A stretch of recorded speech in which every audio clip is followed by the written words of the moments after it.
Welcome all to Kinematics class 7, and this will discuss about graphical representation of motion and velocity time graph. As we discussed in the last class, over here we are going to analyze the graph by using the concept of slope. So let's see what is the meaning of slope of velocity time graph. So over here, if you are finding out what about the value slope at any point, you can write the value of this tan theta is equal to nothing but dv divided by dt, and we know that rate of change of velocity is nothing but acceleration. So just remember that slope of this velocity time graph will give the value of acceleration. Now we'll discuss about different type of velocity time graph. So if you are considering a graph which is parallel to time axis, so over here you can say that the value of slope is equal to 0. That means the value of acceleration is equal to 0. And even if you're drawing the graph over here, this is also representing that slope is equal to 0 and acceleration is equal to 0.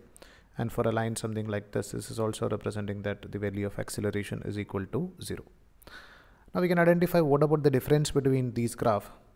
So the first graph represents that the velocity of particle is equal to 0, or the particle is at rest.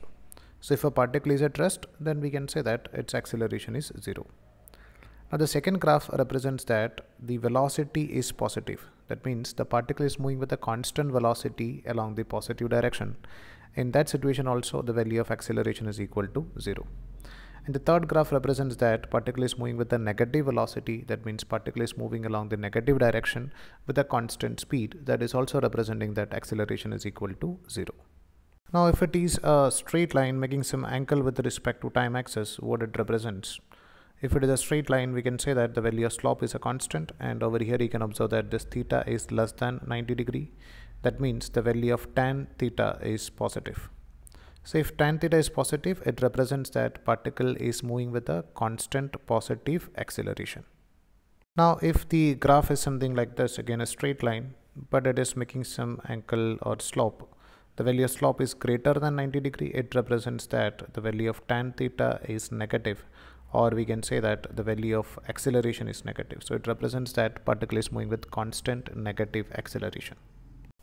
Now if you are considering any curved lines in velocity time graph, so represents that over here the value of theta is changing. That means it is moving with a non-uniform acceleration. Any curved lines in velocity time graph represents non-uniform acceleration.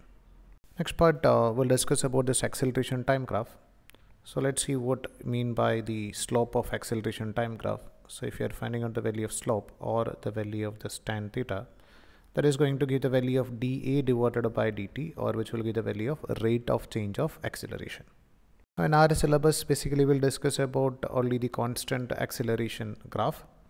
So if a graph is something like this, so it represents that the value of theta is equal to 0. That means dA by dt is 0. That means it represents that acceleration is constant. And over here its magnitude is 0. So we can write this graph represents that acceleration is equal to 0. And if a graph is something like this, it represents that rate of change of acceleration is 0, or acceleration is constant. And it represents that particle is moving with positive acceleration. And if the graph is something like this, it represents negative acceleration. Now if you are drawing any other type of graph which is making some angle theta with respect to time axis, all that graph represents non-uniform acceleration. Hope so that you understood whatever the things we discussed in this class. If you are having any doubt, please ask. Thank you.